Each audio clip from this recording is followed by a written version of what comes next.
Good morning. Two hands today. Both hands I'm going to raise first in. In both hands I'm raising from early position, and then I get callers. So hand number one, this is a 25 NL game.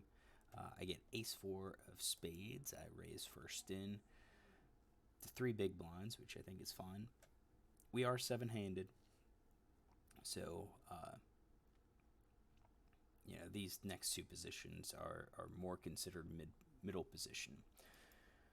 So I raise and I get two calls. So a call from mid position and a call from cutoff. What do they have? So I have five hands on this player. He's played 60%. He's raised 20%. He looks like he is going to be somewhat loose. So I'm going to go ahead and give him something maybe like a 22% range, just kind of a preset. I'm going to assume he would have raised, aces, kings, uh, ace, king, and probably queens plus. Um, I think he calls all of these smaller pocket pairs. I think he calls the suited aces, these suited gappers. Since he's in mid position, I'm going to take out these offsuits. I don't see players calling with these a lot. If they're going to call, they tend to be suited. I think that's conservative. He has 60%, but you got to remember that he's played five hands, so he's basically only played button, small, big blind, small blind, button, cut off, and now he's played one MP hand. Uh, so we'll kind of do more of a standard type of calling range that I see. So 20% is probably okay, maybe a little too wide. The second player, though, I have almost 100 hands. He's played almost half of his hands that he's played, and he's in the cutoff. So based on the cutoff, he's playing at least 50%. Button is less at 33%, but I think overall he's playing about 50% of his hands. His three betting range is only 2% here, so he's going to have a pretty tight three betting range. Pretty tight three betting range. So, what are we gonna say he has? Well, we can start with all of the suiteds, all of the broadways. All of the pockets, all of the broadways. We're going to add all of our aces. That's at 27%. I think we're going to do all of our suited kings. We're going to do our suited one gappers, suited connectors, probably even our suited two gappers. I think we're going to have to add in our offsuit connectors, and probably also our offsuit one gappers. That's 49%. Let's take out what we think he's going to be raising with. So that kind of gets us a little bit better.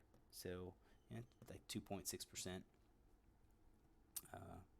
And maybe he has these as well, these really low ones.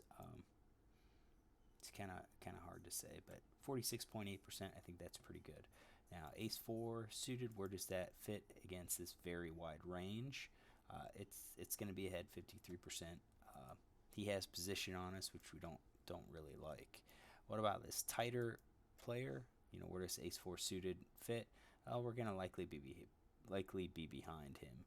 He doesn't have as many of the weaker offsuit connected and one gappers. He doesn't have the two gap suited cards, and so forth. So we raise. This raise is more of a mix it up, so that way people can't always put us on jacks plus, ace king, ace queen, ace jack hands.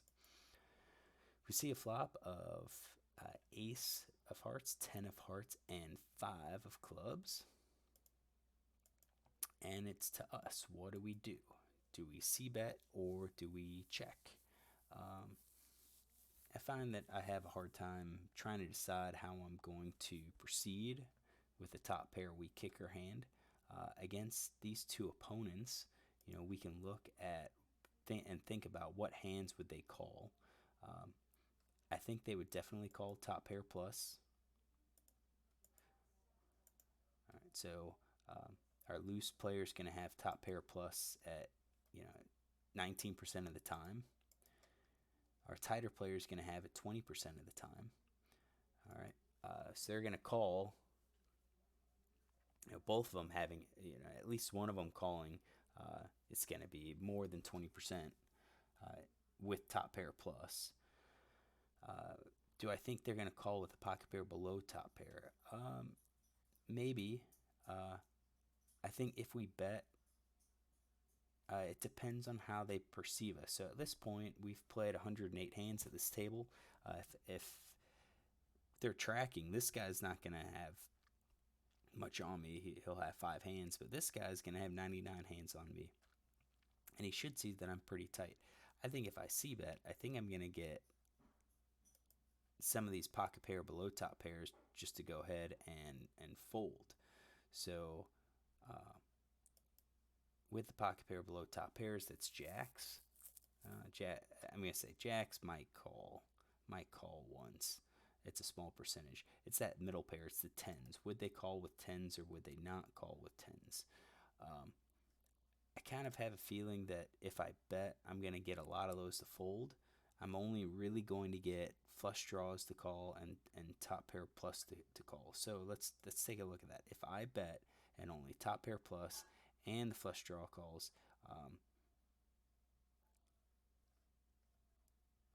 open-ended straight draw.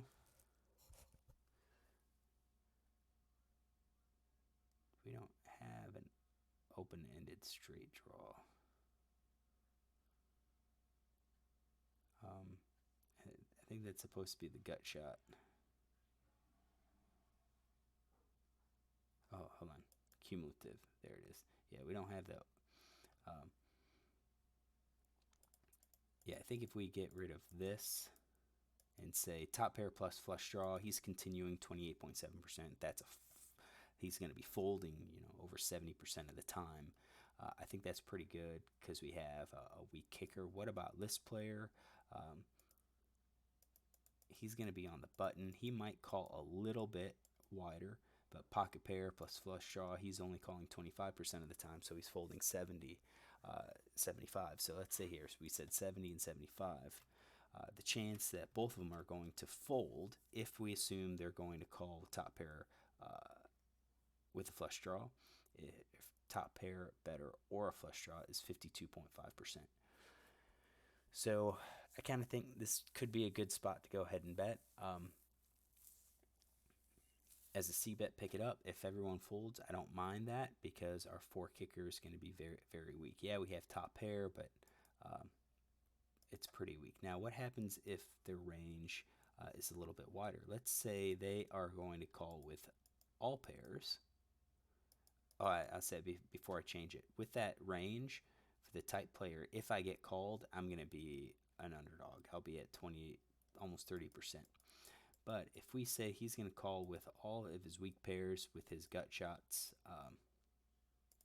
now he's calling 87.6% of the time, and I'm going to be at 65% equity. So this could be a good spot to bet because we're ahead against this tight range. Build the pot, and we're going to be ahead moving into the turn. List player, also, if he does any pair, his gut shot, he's going to be calling at a lower frequency, 67.9, but we're still going to be ahead. So it kind of comes down to these two players. Do I think they're going to be calling top pair plus in the flush draw, or do I think they're going to be calling with a much, much wider range? I think I only have decent information on this player. He folds to a C-bet 64% of the time. I'm going to assume that he's really only going to be calling his flush draws, probably not his gut shots, and I don't even think all of his pairs. I think we're going to say middle pair plus. So against that, he's going to be continuing 40%. He will fold 60% of the time, and when he does call, we're slightly ahead at 51%. So I think he's going to call with a slightly wider range with some of the pairs, but not like with the super weak pairs. This player, I don't have any information about his fold to C-bets, so can't really go on. So I kind of think that at this point, based on the hands that they're playing, I should probably go ahead and c bet. If I call, I can investigate the turn. I can probably bet again on the turn, and if I get called, then it's gonna probably come down to they either have the flush draw or they've got an ace, or yeah, because I think if I fire again, I think any 10's gonna just fold. Um, so I think that's probably a reasonable bet. I didn't do that. I checked, which I think sets up an interesting situation because by checking, it may suggest that I don't have an ace and could generate a bet from one of these players. Now, again, I don't know much about this player, but in the almost 100 hands, when we've seen a flop, where he has yet to float, so he says yet to bet after when it's checked to. Um, I don't think I necessarily like the check now because I think we have opportunity for the flush draws to call, probably for a 10 to call a bet, um, maybe even the 5 to call a bet. And really, we really don't want to see a heart fall on the turn. So I think I prefer a bet instead of this check. Villain 1 checks, and I think if we look at it, I think if I check, he's going to bet all of his top pair hands plus maybe even his pocket pair below top pair. Uh, I don't think his flush draw is going to really bet. I think he's just going to probably check call. Same thing with his gut shot. So I think once he checked, we can take those out of his range.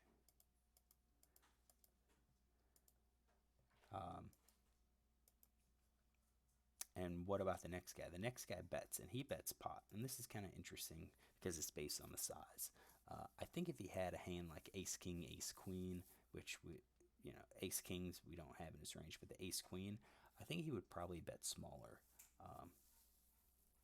I think he would bet smaller because he's got top pair and he's got a really good kicker. So I think with this bet sizing, I think we can exclude some of his top pair hands. And in particular, I think I'm going to do ace queen and ace jack. I think those hands he would have just bet smaller. Same thing with two pair and his sets. I don't see why he would bet that large on this board. I think he would go half pot to try to get a call. I think this sizing may come on the turn if the heart doesn't get there. Then he might bet to try to get people to fold out. I think that's more common in like the 2NL, 5NL games. Pocket pair below top pair could probably bet that high. Middle pair could probably bet that high. I think that what they're hoping to do is just try to get folds from like king, queen, jack type hands. Weak pair, unless he's doing it as a bluff, I don't know why he would bet that large. He could, I mean, as a bluff, but his aggressive, his pre-flop stats don't suggest he's going to be overly aggressive. So I don't think he's really going to be doing those weak pairs. Flush draw maybe, and that's about it. So at 32% of the hands, I'm ahead, and I think we're going to be obliged to call because what we did was checked, and we suggest we have weakness, and I think we have to call with that.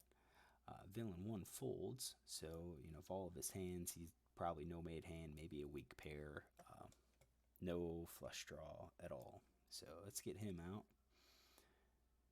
And let's continue on with this hand. So the turn was a 10 of diamonds. That was probably a bad card for me because I think this guy was going to be betting aces, probably going to be betting 10s as well. So now it's up to us. What do we do? I kind of feel like since we checked the flop, we should just go ahead and check the turn. I think any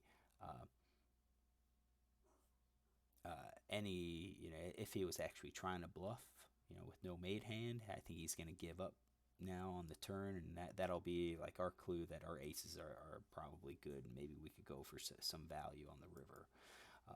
I don't want to bet here because I think if we get raised, we're going to be up. We could be up against the heart. We could be up against the 10. We could be up against ace with a better kicker. it gives us reason to fold or get away from the hand when we have the worst hand. So leading now could be okay, um, but from his perspective, why would we lead if we had a 10? All right, and we check called. We could have a 10. Why not check and see if he bets again? Um, I think the only reason you'd lead is because you're worried about the heart draw. But why would we worry about the heart draw? Even in his range, where we said he could call with the flush draw, it's only 22%. 78% of the time that flush won't get there. So I checked and he bet. Now he bet pot on the flop. He bet half pot here, and I think that's kind of telling. So the question is, what is he going to bet half pot with? I think he's going to bet half pot now that he hit three of a kind. His top pair maybe might also bet half pot because he got called, and now he's worried about kicker problems with like ace 9, ace 8, ace 7. Since I called, he might think, well, maybe you have ace jack, or maybe I have ace queen and so forth. Pocket pair below top pair jacks, maybe a feeble attempt at trying to bluff. Turn his jacks into a bluff because maybe I have the heart draw. Flush draw, I think, is just going to check behind. So I think when we check, he's going to be betting 77.3% of the time, and at this point, we're at 26.8% equity. I think we could be justified in folding this hand, especially because we have the four kicker. I think if our four was let's say a jack or a queen, we should call. But since it's a four, I think we should just go ahead and fold. Now he bet half pot, so we have to call 15.6 to win a 31.2 pot. We have to have 33% equity. I don't think we have that, so this should be a fold just based on equities and pot odds. I didn't do that. I called. Turn was a jack, jack of diamonds, so the flush missed. And now it's up to us. I think everything that he's suggesting, he's got a solid hand. And we could ask, if we bet, is there any hand that he would fold? I honestly don't think so. I think if we bet, I think now he's got all of these aces all of these low aces are gonna have the jack kicker. Three of a kind's not gonna fold. It's possible now that he picked up a full house. So I don't think betting's going to accomplish anything. I think if we get called, we're either tying or we're going to be beat. So our options now is just to check. And then he bets half pot again. He could have bet pot all in, or he did what he did and bet half pot. And the question is, what is he going to bet half pot with? And he can continue betting half pot with his entire range. So with his entire range, he's got top pair where we're going to tie. We'll split. Or he's got three of a kind, or he has a full house. So against his entire range, our equity is 27.8%. He bet half pot, and you remember that half pot bet, we need 33%. I don't think we're not getting it. We should just fold because it's more likely that he has a 10. It's more likely that we're going to tie, or if we don't, that we're just completely beat. So at best, with this call, we're hoping for a tie. It's not worth it. Just fold. We should have folded on the turn. I didn't. I called, and he shows King 10. So is King 10 suited in his range? Yep, it is. It's one of those three of a kinds. I think how he played it was perfectly fine. I checked flop. I gave up the lead, and he's thinking, okay, maybe I don't have the ace. I'm going to bet pot and try to maximize my fold equity. Once I got called, he's probably thinking, crap, maybe he has the ace, but then the turn gives him three of a kind. And at that point, he doesn't have to bet as much. Now he can, size down, try to get more calls from me. So I don't like how he played this hand. The continuation bet, or the lack of one, I think is I think I prefer continuation bet at this point. I think King 10 still calls, and then when the board pairs, I think when it pairs to 10, I think I can probably bet again, and if called, just give up on the river, check fold the river. Uh, but I don't like, you know, calling the turn and then calling the river. All right, so that's hand number one. Let me clear out and get hand number two. Hand number two is pocket fives. I open raise, which is fine. Again, small pocket pairs kind of help balance the big cards that I'm raising with in early position. Uh, I get calls by the cutoff and the button. So the button, I only have 55% of hands. He's played 13%. That could be that he's been getting cold cards. Um, what we see is that he's played 2 out of 14 in early position, 2 out of 15 in middle position, hasn't played in cutoff or button, 0 out of 6 for both. And then he's played 1 out of 7 from the small blind, 2 out of 7 from the big blind. And these are, he's put money in the pot to play. So he's 13%. Even though he's 13%, I'm going to guess he's going to be a little bit wider than that. 22% is probably a decent starting range. He didn't raise, but again, out of 55 hands, it's hard to estimate the raising range. We're going to give him a little bit tighter range like that. That's 20%. I think that's probably okay. It's all in the teens, so he may be a little bit tighter. That's at 19%. Maybe he doesn't call with these offsuits. That gets us to 16. I think we'll stop there at the button. The cutoff, I've got a lot more hands on him. He's 27-24 with a 5% 3-bet range. He's in the cutoff. You can see that his cutoff, I have 38%, 33% from the button. He's going to be more loose in these later positions. His raises, his 3-bets, tend to come more in late position or against a possible steal is what my guess is. So I think he's going to be calling with a wider range here. So let's put his range together.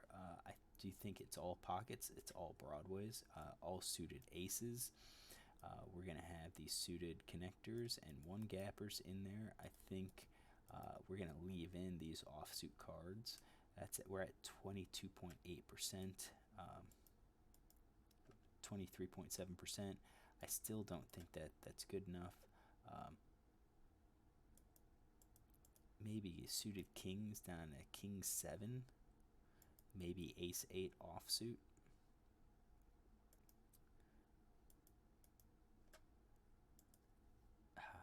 That might be about right. I'm going to take those out. So 26.4%. I think that works. So my pocket fives, not the greatest. I mean, once I get called, we're looking for either really good flop for a range, or we're looking for trips. So here, you can see that we're 49%. No big surprise.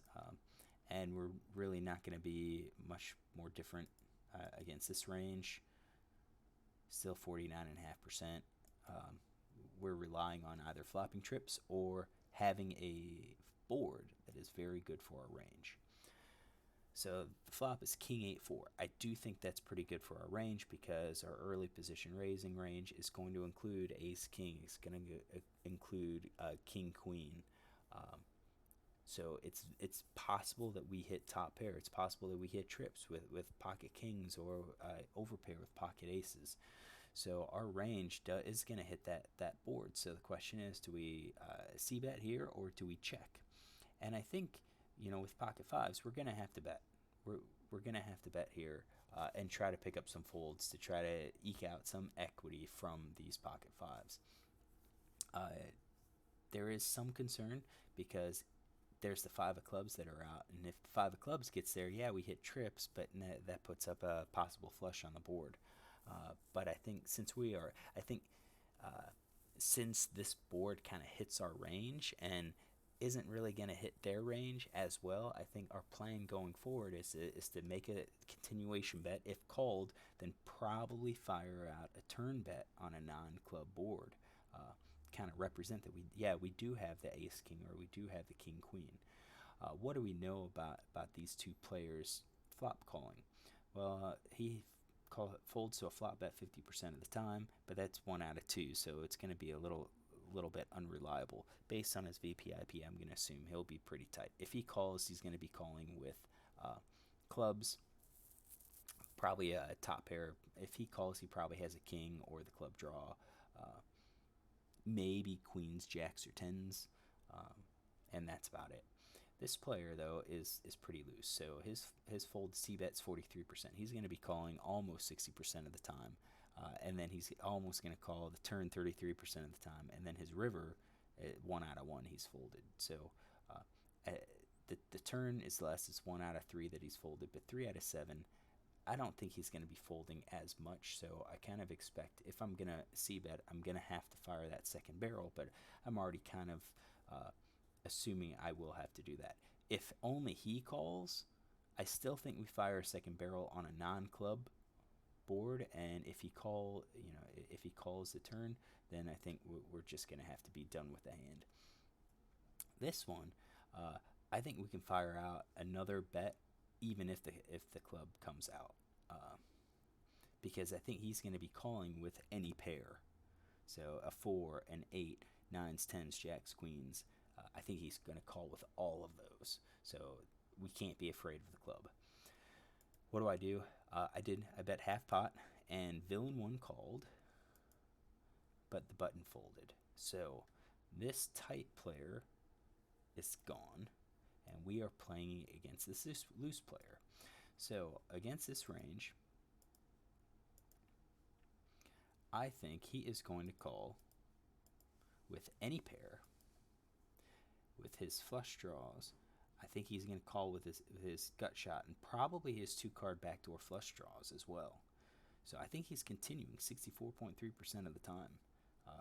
And that's a pretty wide range. So against that range, yeah, he still has us beat. I mean, any pairs, unless he has the 4 or 3s or 2s, it's going to have us beat at this point. So you just kind of have to be prepared for that. But he also has these draws in his range.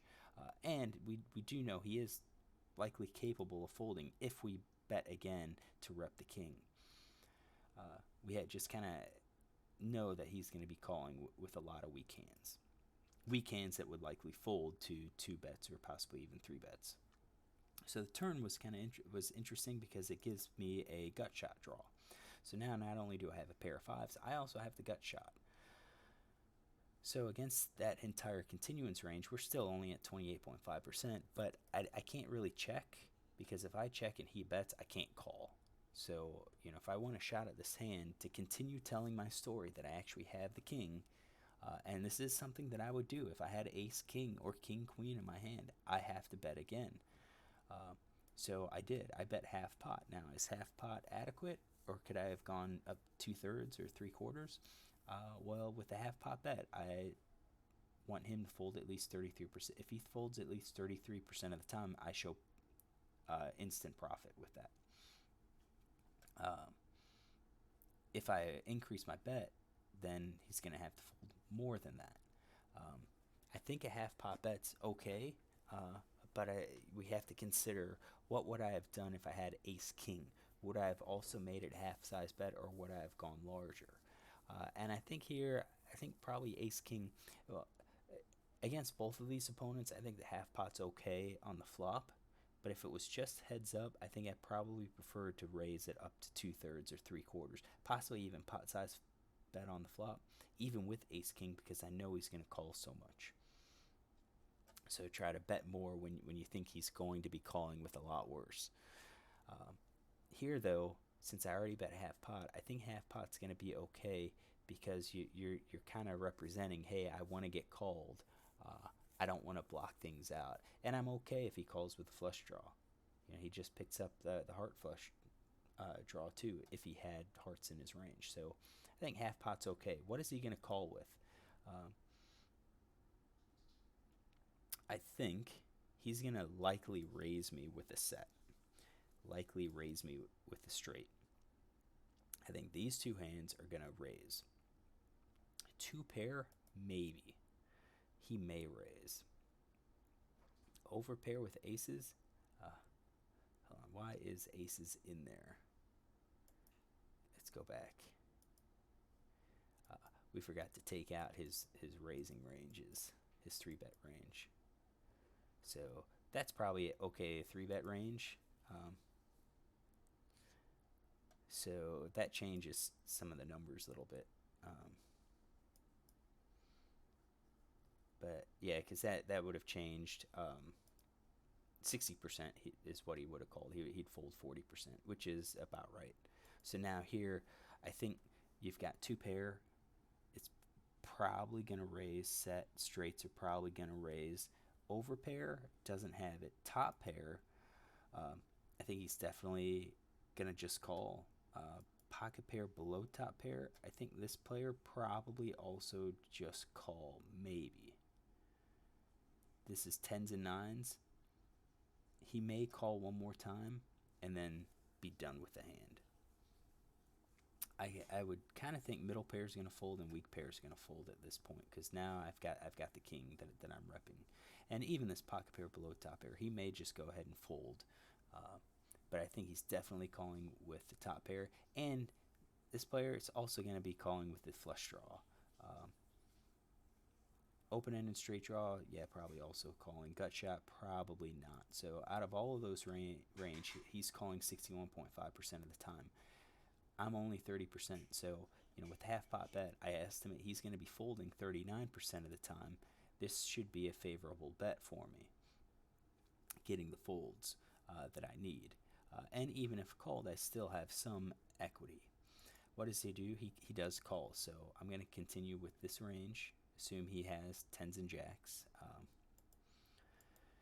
And then I hit that 7. I'm going to say I hit my miracle card.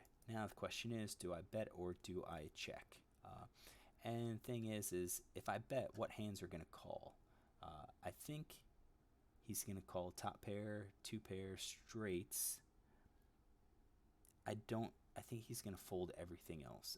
I just can't rationalize why someone would call. Although this pocket pair below top pair, 9s and 10s, if he called the turn, he may be thinking, well, I don't believe you have the king, so I'm still just going to call down.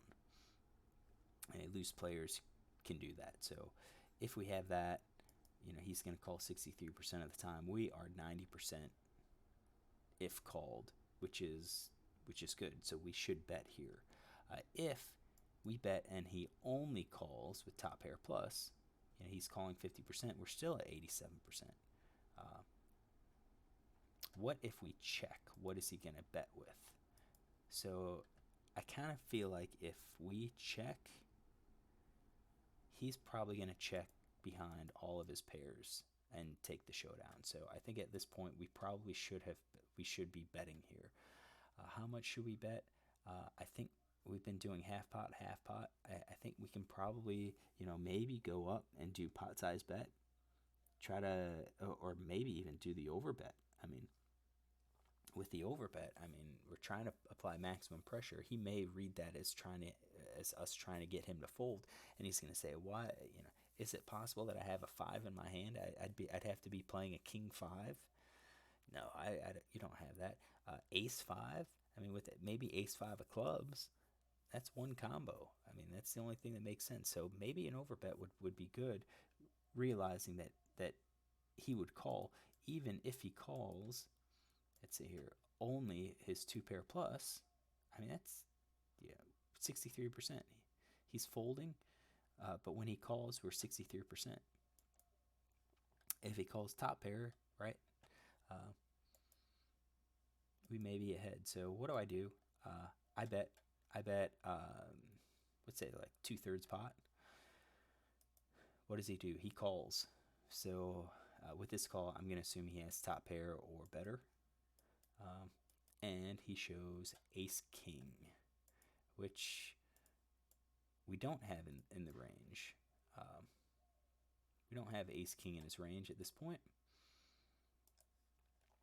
because we assumed his ace king would have 3-bet pre-flop.